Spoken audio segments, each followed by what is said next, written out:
السلام علیکم۔ As کامدی life کے ساتھ فیصل ہارون ایک بار پھر آپ کی خدمت میں حاضر ہے، اور میرے ساتھ یہاں موجود ہیں جناب جاوید احمد غامدی صاحب۔ جیسا کہ آپ جانتے ہیں، ایز کامدی لائف کی اس نشست کا مقصد یہ ہوتا ہے کہ ہم آپ لوگوں کو ایک موقع فراہم کر سکیں کہ ہماری ایپ ایز کامدی میں رجسٹر کرنے کے بعد اس ایونٹ میں شرکت کر کے غامدی صاحب سے براہ راست اپنے سوال پوچھ سکیں۔ آغاز سے پہلے کچھ اہم باتیں۔ سب سے پہلی بات یہ کہ آپ کا جو نام ایز کامدی کی پروفائل میں ڈسپلے ہوتا ہے وہی نام زوم میں بھی ڈسپلے ہو رہا ہو۔ زوم میں اگر آپ اپنا نام تبدیل کرنا چاہتے ہیں تو اس کے اوپر رائٹ کلک کر کے اس کو رینیم کر لیں، اور موقع آنے پر آپ کے پاس اباؤٹ 30 سیکنڈ ہوں گے اپنا سوال پوچھنے کے لیے۔ میری آپ سے گزارش ہوگی کہ برائے مہربانی صرف ایک سوال پوچھیے گا۔ اسی کے ساتھ اللہ تعالیٰ کے نام سے اس ایونٹ کا باقاعدہ آغاز کرتے ہیں۔ بسم اللہ الرحمن الرحیم۔ السلام علیکم غامدی صاحب۔ وعلیکم السلام۔ سر، آج میں آپ سے شعور یعنی کانشسنس کے حوالے سے ایک سوال پوچھنا چاہتا ہوں۔ ہم یہ جانتے ہیں کہ فلسفے میں اس حوالے سے بے تحاشا مباحث رہے ہیں۔ اکثر سائنسدان بھی وقتاً فوقتاً اپنے کچھ نہ کچھ نقطۂ نظر بیان کرتے رہتے ہیں۔ ایک نقطۂ نظر جو عام طور پر آج کی دنیا میں سائنسدان جس کو جو مشہور نقطۂ نظر ہے وہ ایپی فینومنلزم کا نقطۂ نظر ہے، جس کے مطابق شعور کی اپنی کوئی حقیقت نہیں ہوتی۔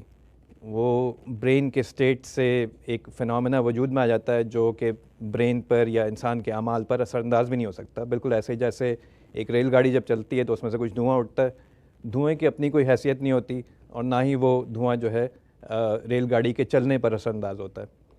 تو آج کے اس دور میں جب ہم کمپیوٹرز کے ذریعے آرٹیفیشل انٹیلیجنس کریٹ کرنے میں کامیاب ہو گئے ہیں، کچھ ایسی مشینیں ہم ایجاد کر رہے ہیں جو باشعور معلوم ہوتی ہیں، تو یہ ایپی فینومنلزم کا جو نقطہ نظر ہے یہ کچھ تھوڑا سا اس کے اندر کچھ ویٹ نظر آتا ہے۔ تو میں یہ جاننا چاہتا ہوں کہ آپ اس پوری بحث کو کیسے دیکھتے ہیں، اور آیا کہ ہمارا دین اس بارے میں کوئی رہنمائی کرتا ہے کہ نہیں؟ ہمارے دین نے انسان کی خلقت کے بارے میں ایک بنیادی حقیقت واضح کر دی ہے، اور وہ یہ کہ انسان اپنی شخصیت کے دو پہلوؤں کے لحاظ سے دیکھا اور سمجھا جائے گا۔ ایک اس کا قالب ہے، یہ حیوانی وجود ہے۔ ٹھیک ہے۔ اس میں کچھ جبلتیں ہیں جن کے تحت یہ زندگی بسر کرتا ہے، جس طرح دوسرے حیوانات زندگی بسر کرتے ہیں۔ یہ حیوانی وجود مادی ہے، اسی زمین سے تیار کیا گیا ہے۔ یہ کس طرح تیار کیا گیا اس کو بھی قرآن نے بیان کر دیا ہے، اور یہ اب کس طرح تیار ہوتا ہے اس کی طرف بھی توجہ دلا دی ہے۔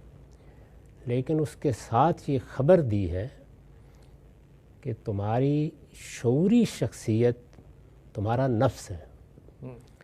یہ قالب اس نفس کے احکام پر جو کچھ آگے کرنا ہوتا ہے سہولت فراہم کرتا ہے۔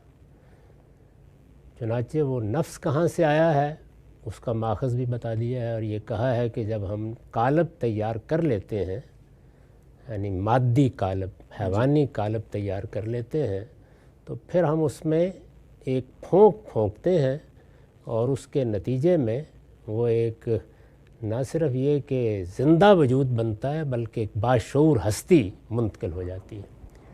اسی کے بارے میں یہ کہا ہے کہ جب تمہاری موت آتی ہے تو یہ مادی قالب تو یہاں رہ جاتا ہے، اس کو اٹھا کر مٹی کے سپرد کر دیا جاتا ہے۔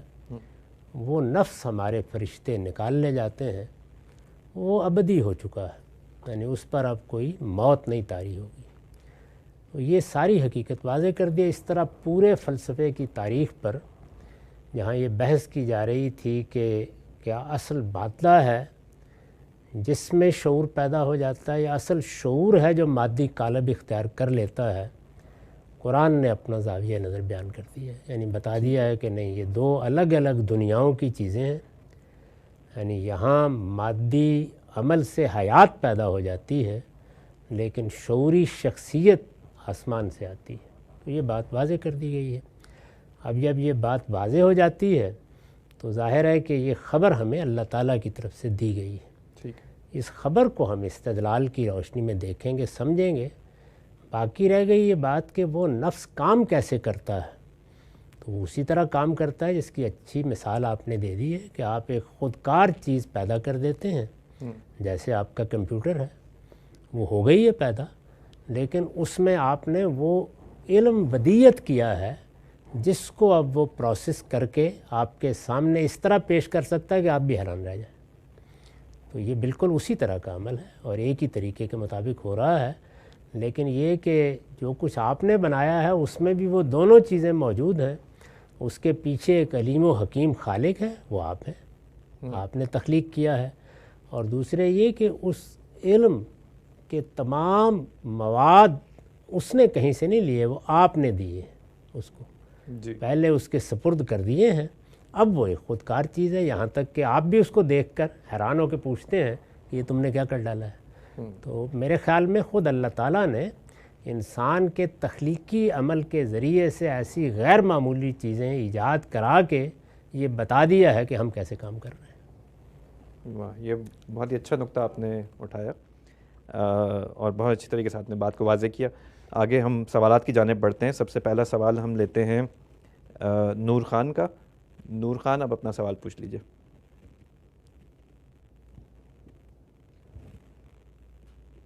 نور، اپنا سوال پوچھ لیجئے.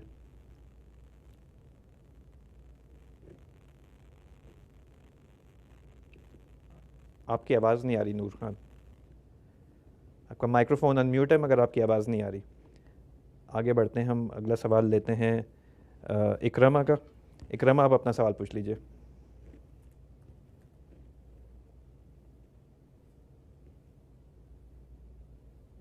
السلام علیکم. جی وعلیکم السلام. وعلیکم السلام. السلام علیکم. میرا سوال آج امام بخاری کی شخصیت پر ہے. ہم صاحب، میں علامہ تمنا امادی صاحب کی کتاب انتظار المہدی اور مسیح پڑھ رہا تھا.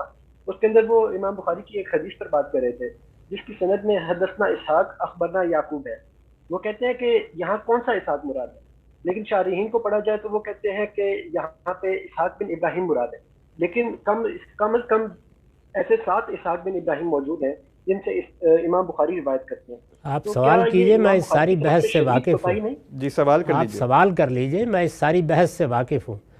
یعنی تمنا امادی صاحب نے اسحاق سوال میرا یہ کی کہ شخصیت کو واضح کرنے کے لیے جو سوالات اٹھائے ہیں وہ معلوم ہیں. آپ کا سوال کیا ہے وہ بتائیے.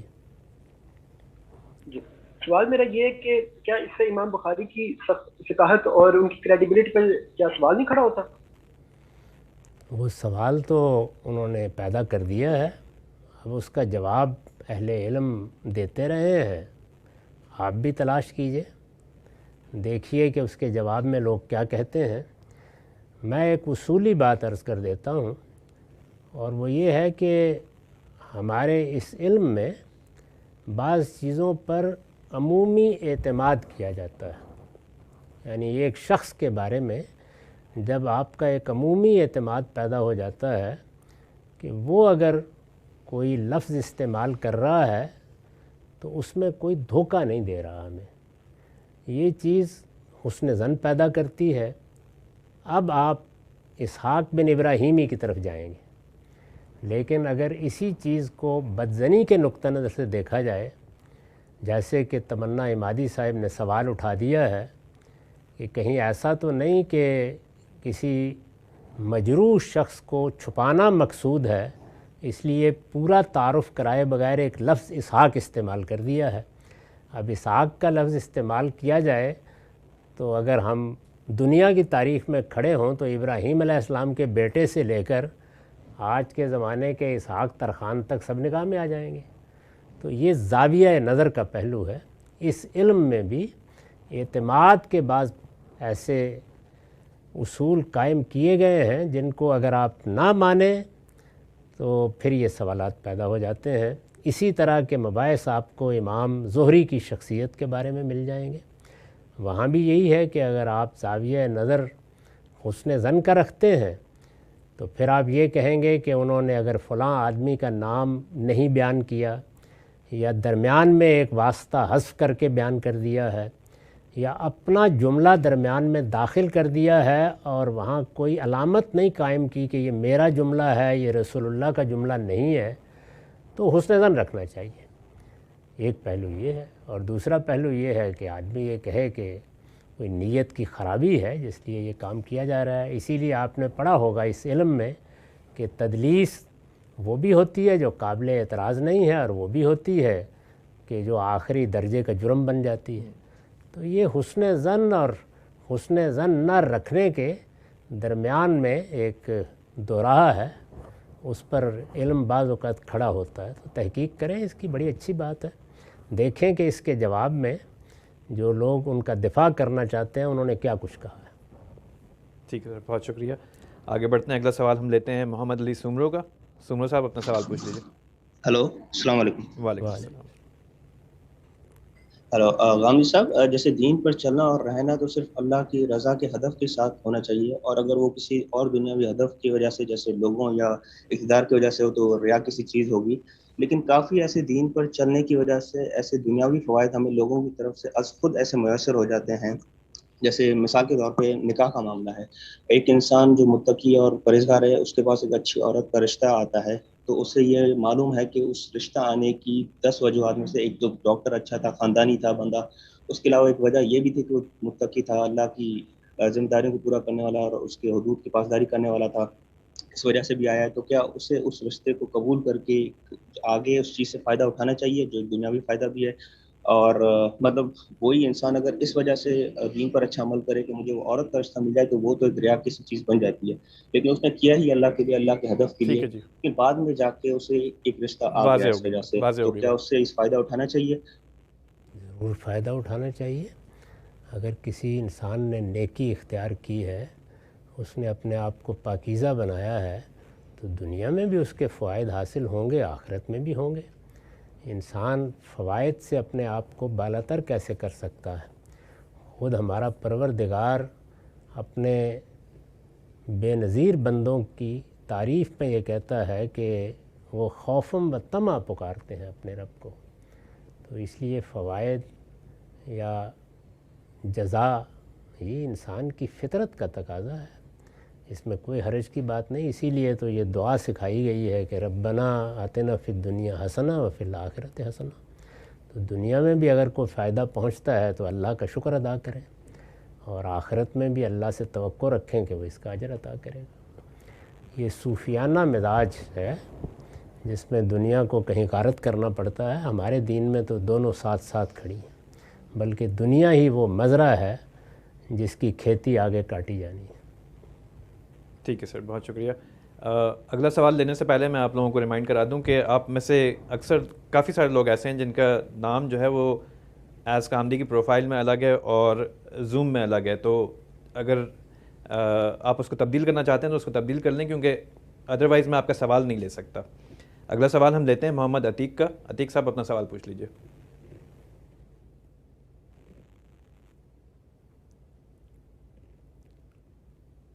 محمد عتیق اپنا سوال پوچھ لیجئے۔ السلام علیکم عامر صاحب۔ وعلیکم السلام۔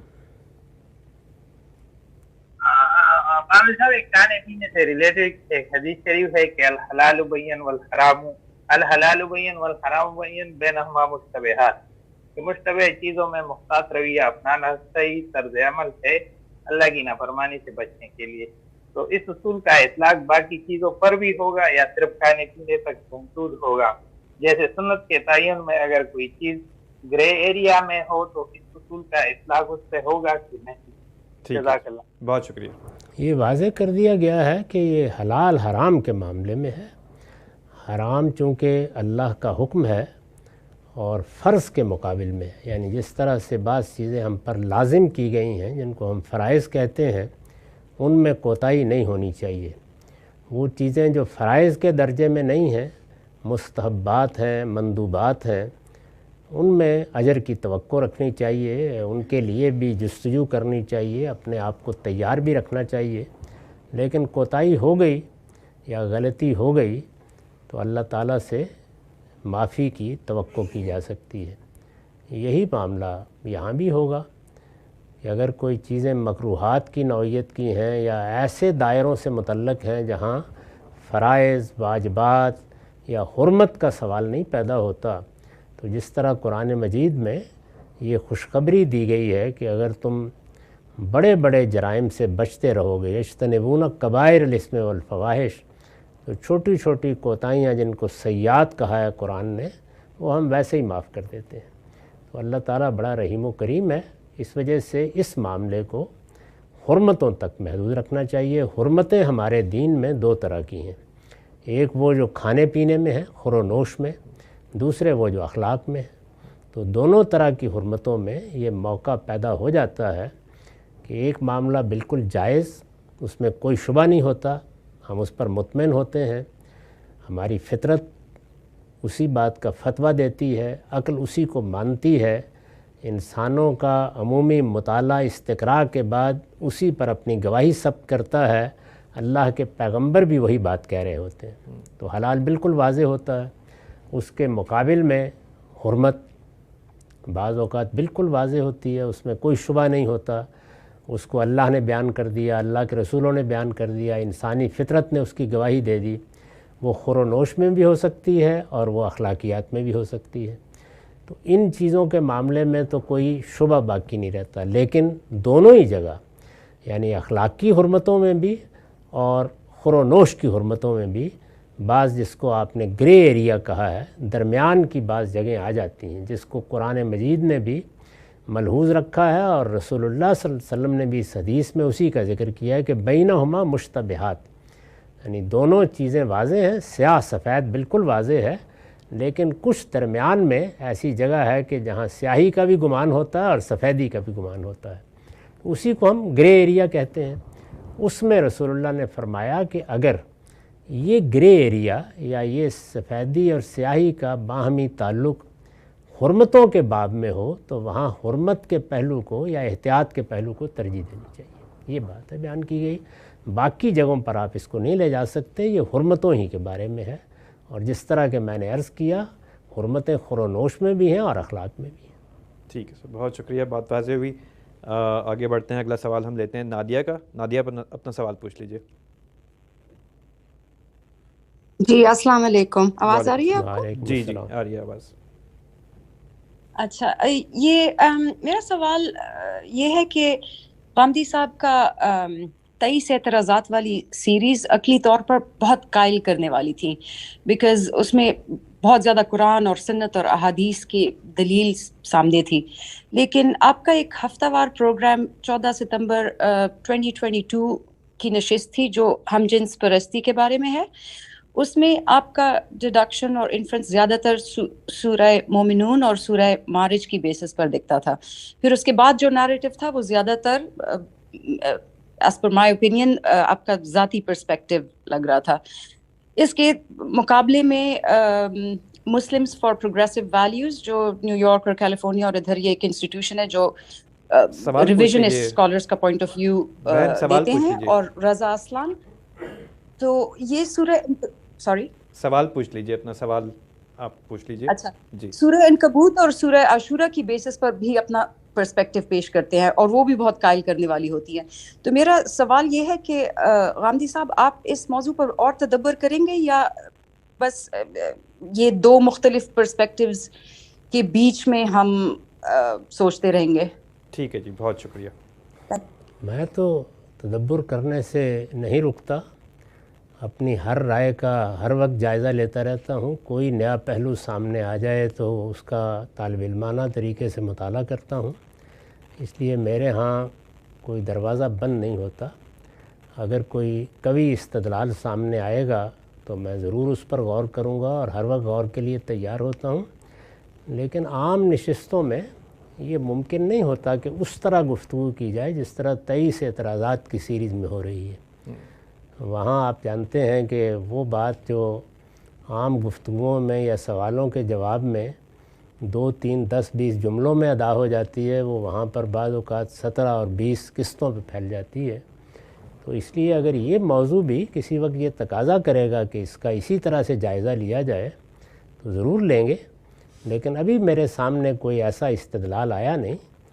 آپ وہ استدلال پیش فرمائیے، بھیج دیجیے یہاں، حسن صاحب اس کو دیکھ لیں گے، اگر اس میں کوئی ایسی چیز ہوگی جس کے تجزیے کی ضرورت ہے تو ضرور کریں گے۔ ضرور، بہت شکریہ۔ آپ اس کو ایز غامدی میں بھی بھیج سکتی ہیں یا واٹس ایپ وغیرہ میں کسی طریقے سے آپ اس کو بھیج سکتی ہیں، جو بھی آپ چاہتی ہیں، انشاءاللہ غامدی صاحب تک پہنچ جائے گا یا حسن صاحب تک پہنچ جائے گا۔ اگلا سوال ہم لیتے ہیں توصیف چودھری کا۔ توصیف صاحب اپنا سوال پوچھ لیں۔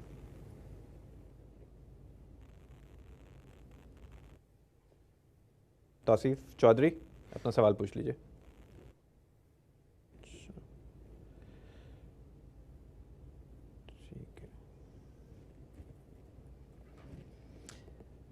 نور آپ کے پاس ایک دفعہ پھر آتے ہیں. نور خان اپنا سوال پوچھ لیجیے. سر میرا سوال یہ ہے کہ ایک عام انسان قرآن مجید کو سمجھنے کے لیے کیا اپروچ ہونی چاہیے اس کی، اگر اس کا عربی کا بیک گراؤنڈ نہیں ہے تو. Thank you. شکریہ. ہمارے ہاں تو اب 99% لوگ، بلکہ شاید یہ بھی مبالغہ ہی ہو، عربی زبان سے واقف نہیں ہیں. بر صغیر میں ہم اپنے بچوں کو قرآن کی زبان سکھانے کے لیے کبھی آمادہ نہیں ہوئے، تو اس لیے کوئی چارہ اس کے سوا نہیں کہ ترجمہ پڑھیں. اس کے لیے میں نے ہمیشہ یہ توجہ دلائی ہے کہ پہلے مرحلے میں صرف ترجمہ پڑھنا چاہیے. جس صاحب علم کا ترجمہ بھی آپ منتخب کریں، کاغذ پنسل لے کے کسی تفسیر کے بغیر قرآن مجید کا ترجمہ پڑھیں. میں نے بھی اسی ضرورت کے تحت اپنا ترجمہ الگ شائع کر دیا ہے، بلکہ اب تو بھارت سے وہ متن کے بغیر بھی شائع ہو گیا ہے. ترجمہ پڑھیں اور اس پر آپ نشان لگاتے جائیں کہ آپ کو کہاں مشکل پیش آئی. جب ایک مفسر تفسیر لکھتا ہے تو وہ اپنے ذہن سے یہ متعین کرتا ہے کہ یہاں مشکل پیش آ سکتی ہے، لیکن انسان اتنے متنوع ہیں کہ کوئی شخص اس کا احاطہ نہیں کر سکتا. تو ہر آدمی اپنی مشکل متعین کرے. اس کو کوئی چیز سمجھ میں نہیں آ رہی، کسی چیز کے بارے میں کوئی سوال پیدا ہو رہا ہے، کوئی اعتراض پیدا ہو رہا ہے، اسے نوٹ کرے. اس کے بعد جو مسلمانوں کے ہاں تفسیر کی روایت ہے اس میں سے منتخب کر لے 2-3 تفسیریں جو نمائندہ ہیں، اور 2-3 ہی ہیں، اس سے زیادہ نہیں ہوتی، کسی علم میں بھی نہیں ہوتی. ان کو دیکھ لے کہ اس میں اس مشکل پر کوئی چیز لکھی گئی ہے جو اس کے لیے قابل اطمینان ہو سکتی ہے. اگر وہ مل جائے تو اللہ کا شکر ادا کرے، نہ ملے تو جو صاحب علم بھی اس کے نزدیک رسائی کے محل میں ہو اس سے رجوع کر لے اور اپنی بات بیان کر دے اور اس سے سمجھنے کی کوشش کرے. دنیا کے ہر علم میں یہی مراحل ہوتے ہیں، تو یہاں پر بھی یہی اختیار کرنے چاہیے. اس سے آگے بڑھ کر جو لوگ تھوڑی سی عربی سیکھ لیتے ہیں یا ادھر ادھر سے کوئی چیز اور اس کے بعد خود زمخشری اور راضی بن بیٹھتے ہیں، وہ اپنا بھی نقصان کرتے ہیں اور دوسروں کو بھی گمراہ کرتے ہیں. تو یہ طریقہ اختیار کرنا چاہیے. ٹھیک ہے سر، بہت شکریہ. اگلا سوال لیتے ہیں ہم ہارون شاروم کا. ہارون اپنا سوال پوچھ لیجئے. السلام علیکم سر. وعلیکم السلام. وعلیکم السلام. سر میرا کوشچن یہ تھا کہ سر اگر ایک عام آدمی ایک رائے کیسے قائم کرے؟ فار ایگزامپل قرآن کی کچھ آیت ہو یا دینی کوئی بھی مسئلہ ہو تو بعض دفعہ ایسا ہوتا ہے کہ 2 علماء کی رائے الگ الگ ہوتی ہیں، تو ایک عام آدمی کیسے فیصلہ کرے کہ کون سا عالم ٹھیک بات بیان کر رہا ہے؟ جیسے پہلے میرے بھائی نے ایگزامپل دی کہ ہم جو عام لوگ ہیں آج کے دور کے، ہمیں عربی اتنی بہتر نہیں آتی کہ ہم براہ راست اس چیز کا مطالعہ کر سکیں، تو ہم ایک عام آدمی کیسے فیصلہ کرے کہ کون سا علماء ٹھیک بیان دے رہے ہیں؟ ٹھیک ہے جی، بات واضح ہوگی. عام آدمی کو سب سے پہلے تو یہ دیکھنا چاہیے کہ اس کا دین اصل میں ہے کیا. تو آپ پر یہ حیرت انگیز انکشاف ہوگا کہ دین میں وہ چیزیں جو ماننے کی ہیں اور جو چیزیں کرنے کی ہیں وہ اتنی متعین، اتنی متفق علیہ، اتنی واضح ہیں کہ ان میں کسی اختلاف کا کوئی سوال ہی نہیں. ان کو اختیار کریں، یہاں سے زندگی شروع کرنی چاہیے. اس کے بعد یہ دیکھنا چاہیے کہ کیا کوئی علمی نوعیت کے مسائل ایسے ہیں جن میں آپ کی دلچسپی ہے. ہر شخص کی دلچسپی نہیں ہوتی، تو اگر دلچسپی نہیں ہے تو اس بدو کا رویہ اختیار کریں جس نے آ کے 2-3 سوال رسول اللہ سے کیے اور یہ کہا کہ نہ میں اس میں کمی کروں گا نہ اضافہ کروں گا، اور حضور نے فرمایا یہ جنتی دیکھ لو جا رہا ہے. تو ایک رائے یہ ہے کہ آپ یہاں کھڑے ہو جائیں. اگر آپ کو علمی چیزوں سے دلچسپی ہے تو پھر پریشان نہ ہو. علمی چیزوں میں اختلافات ہوتے ہیں، پھر حوصلے کے ساتھ مختلف اہل علم کی آراء کو پڑھیں، ان کا مطالعہ کریں، پھر ان کو وقت دیں، پھر انہی مراحل سے گزریں. یعنی پورا استدلال آپ اگر ایک طرف کا ہے تو وہ سنیں، دوسری طرف کا ہے تو وہ سنیں. اس کے بعد جو زندہ علماء موجود ہوتے ہیں ان کے ساتھ تبادلہ خیالات کریں اور ایک طالب علم کے طریقے پر چیزوں کو سمجھیں، ہر مسئلہ حل ہو جائے گا. لیکن یہ کہ اگر یہ خیال کریں کہ سارے کے سارے لوگ تمام علمی معاملات میں متفق علیہ ہو کر جناب کی بارگاہ میں حاضر ہو کے کہیں کہ ہم نے یہ متحدہ رائے پیش کر دی ہے، تو یہ نہیں ہوگا. تو جو دین آپ کے ماننے اور عمل کرنے کا ہے وہ بالکل متفق علیہ ہے، اس میں کوئی مسئلہ نہیں ہے. اور جو حصے علمی نوعیت کے مباحث کے ہیں ان کے بارے میں ذہنی پریشانی میں مبتلا ہوئے بغیر اچھے ذوق کے ساتھ طالب علمانہ رویہ اختیار کریں، کوئی مشکل نہیں پیش آئی. اس میں اگر وقت نہ ہو انسان کے پاس یا اس طرح کے مسائل ہوں کہ وہ اتنی بصیرت نہ رکھتا ہو، جیسے نکاح طلاق کے مسائل ہو جاتے ہیں، کچھ اس طرح کے مسائل ہو جاتے ہیں جس میں دو نقطہ نظر سامنے آ جاتے ہیں، تو پھر کیا کرنا چاہیے؟ اگر وہ مسئلہ اس کو خود پیش آ گیا ہے جی تو پھر تو وہ اس کا مسئلہ بن گیا، ہر حال میں اس کو حل کرنا ہے. جی اس میں تو یہ عذر نہیں ہوگا کہ میرے پاس وقت نہیں ہے، مسئلہ خود پیش آ گیا ہے.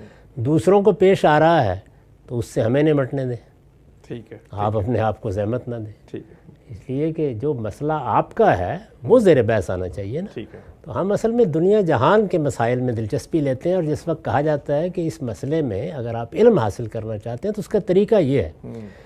ایک صاحب نے مجھ سے رابطہ کیا، انہوں نے کہا کہ یہ جو فلاں اور فلاں معاملے میں آپ کی رائے ہے یہ میری سمجھ میں نہیں آ سکی. میں نے کہا کہ میں نے 23 اعتراضات کی سیریز میں اس پر کئی گھنٹے گفتگو کی ہے اور سارا مواد سامنے رکھ دیا ہے، اس کی تحلیل کر دی ہے. کہنے لگے اس کو سننے کا تو وقت نہیں ہے. تو میں نے کہا کہ پھر آپ یہ زحمت بھی نہ فرمائیں. یعنی یہ کس نے واجب کیا ہے کہ ضرور آپ کو اس میں رائے قائم کرنی ہے؟ اس کو آپ معاف کریں، نماز پڑھیں، روزہ رکھیں، اچھے اخلاق اختیار کریں اور اپنے پروردگار کے حضور جوابدہی کے احساس کے ساتھ جیتے رہیں. پھر اس تکلیف کی ضرورت نہیں. ٹھیک ہے سر، بہت شکریہ. اگلا سوال ہم لیتے ہیں عامر محمد خان کا. عامر اپنا سوال پوچھ لیجیے. السلام علیکم غامدی صاحب. وعلیکم السلام. سر میرا سوال زکوٰۃ کے بارے میں ہے. آپ تنخواہ دار کے لیے زیادہ تر 10% زکوٰۃ دینے کا کہتے ہیں، حالانکہ اس میں انویسٹمنٹ بھی بہت ہے اور محنت بھی. تنخواہ اور کرائے کی آمدن پر ہر مہینہ زکوٰۃ دینے کے بعد جو رقم بندہ بچا لیتا ہے تو سال گزرنے کے بعد اس پر دوبارہ زکوٰۃ دینی ہوگی، اگر نہیں تو 2.5% والا اصول خراب ہو جائے گا. ہم نے تو سنا تھا اگر آمدن مثلا 60,000 ہو اور خرچ 80,000 ہو تو بندہ خود زکوٰۃ لینے کا حقدار ہوتا ہے. دوسری طرف کاروبار کرنے والے لوگ روزانہ لاکھوں کماتے ہیں، وہ روزانہ زکوٰۃ دیں گے. اس موضوع پر لوگوں کی سوالوں کی روشنی میں اگر ایک تفصیلی پروگرام آپ کر لیں تو بہت اچھا ہوگا. آپ کا بہت شکریہ. شکریہ جی، بہت شکریہ. مجھے یاد پڑتا ہے کہ اس موضوع پر ہم نے بہت تفصیلی پروگرام کر رکھے ہوئے ہیں، آپ تلاش کریں، میرا خیال ہے کہ آپ کو مل جائیں گے. تاہم مختصر طریقے کے اوپر میں ایک تبصرہ کر دیتا ہوں، کبھی موقع ملا تو زیادہ تفصیل سے بات بھی ہو جائے گی. اور وہ یہ کہ جب آپ زکوٰۃ ادا کرتے ہیں تو کیا چیز آپ کی بچت پہ چلی گئی ہے، وہ بچت ہے جس پر 2.5% آپ کو زکوٰۃ کے دن جو آپ نے مقرر کر رکھا ہے پھر زکوٰۃ ادا کرنا ہوگی. تو جب آپ نے کرایہ وصول کیا یا آپ نے تنخواہ وصول کی تو اس میں پیداوار کی زکوٰۃ عائد ہو گئی. وہ میں عرض کر چکا ہوں کہ 5, 10 اور 20% ہے، وہ آپ نے ادا کر دی اس فارمولے کے مطابق. اب آپ خرچ کر رہے ہیں، اس لیے کہ جو کچھ آپ کو آمدنی ہوئی ہے اب اس کو خرچ کرنا ہے آپ نے. اگر آپ نے اس کو خرچ نہیں کیا اور وہ آپ کی بچت ہے تو اس کا مطلب ہے کہ وہ آپ کی ضرورت سے زیادہ ہے، ورنہ وہ بچت کے خانے میں جا نہیں سکتی. جب وہ بچت کے خانے میں چلی گئی ہے تو اب اس پر بچت کی زکوٰۃ یا مال کی زکوٰۃ جس کو ہم کہتے ہیں وہ عائد ہوگی. مال کی زکوٰۃ 2.5% ہے تو وہ عائد ہو جائے گی. اسی طرح سے دوسری چیز یہ ملحوظ رکھیے کہ خواہ مال کی زکوٰۃ ہو یا پیداوار کی زکوٰۃ ہو، دونوں صورتوں میں نصاب ہے.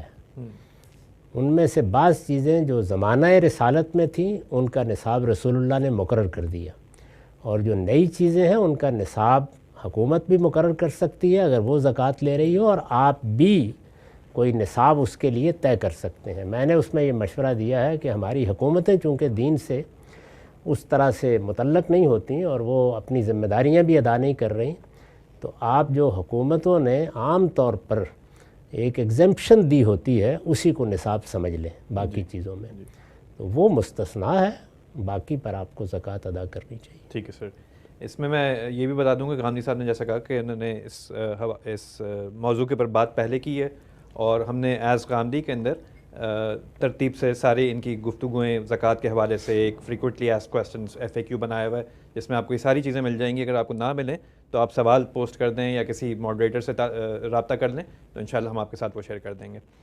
اگلا سوال ہم دیتے ہیں فابیہ سے۔ فابیہ اپنا سوال پوچھ لیجیے۔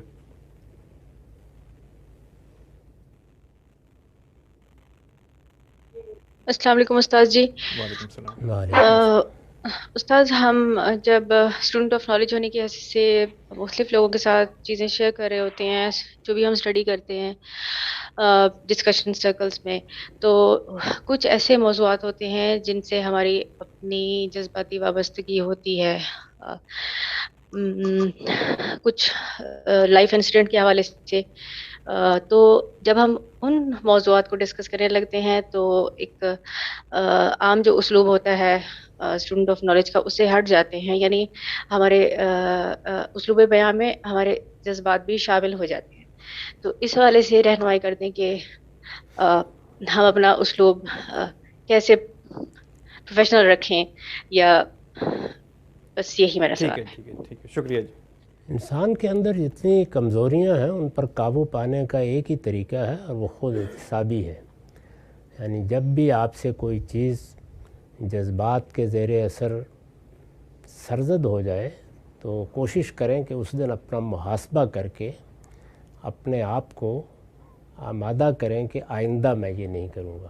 تو جب آپ بار بار اس طرح سے اپنے آپ کو توجہ دلاتے رہتے ہیں تو نفس انسانی بظاہر تو لگتا ہے کہ آپ بات کر رہے ہیں، وہ سنتا نہیں، سنتا ہے، اور سنتا ہے تو آہستہ آہستہ اس میں تبدیلی آنا شروع ہو جاتی ہے، یعنی وہ آپ کی بات کے مطابق اپنے آپ کو بدلنا شروع کرتا ہے۔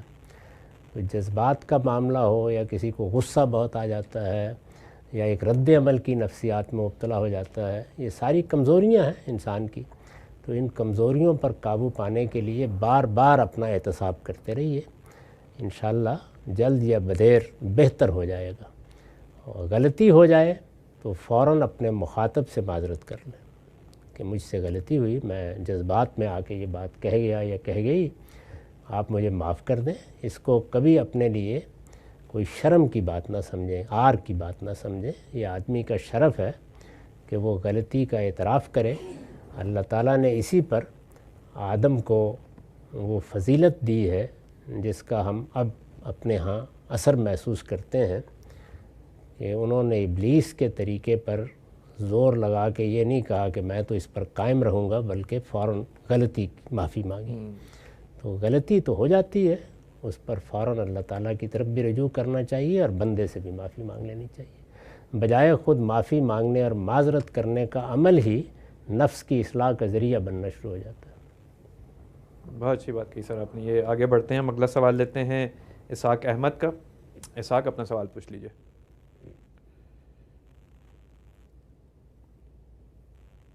اسحاق احمد۔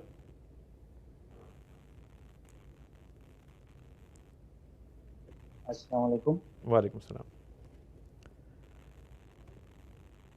یہ میرا سوال یہ ہے کہ حضرت اسماعیل علیہ السلام کے بارے میں قرآن میں ان کو رسول کے مخاطب کیا گیا ہے، تو ان کے رسالت کے بارے میں معلومات نہیں ہے کہ کیا ان کا بھی وہی جو پروسیس ہے جیسے کہ رسول کے ساتھ خاص ہے انذار کا اور اتمام حجت کا، اس بارے میں تھوڑی حضرت اسماعیل علیہ السلام۔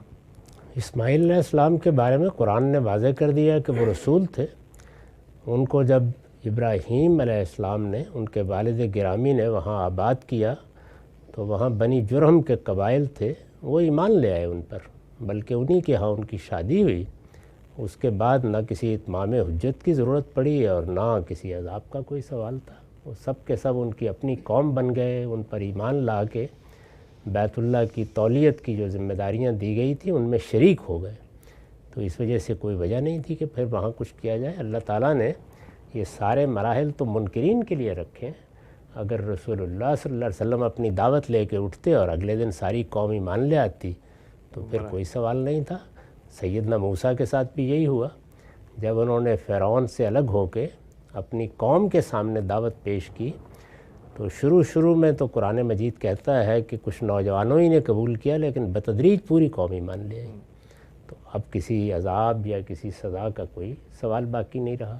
یہی صورتحال یونس علیہ السلام کو پیش آئی، خود قرآن بتاتا ہے، اور اگر آپ بائبل میں یونس علیہ السلام کا صحیفہ دیکھیں تو معلوم ہوتا ہے کہ انہوں نے جیسے ہی واپس آ کر دعوت دی ہے تو پوری قوم ایمان لائی، بادشاہ بھی باہر نکل آیا، لوگوں نے ٹاٹ کے کپڑے پہن لیے اور سب توبہ استغفار میں مصروف ہو گئے۔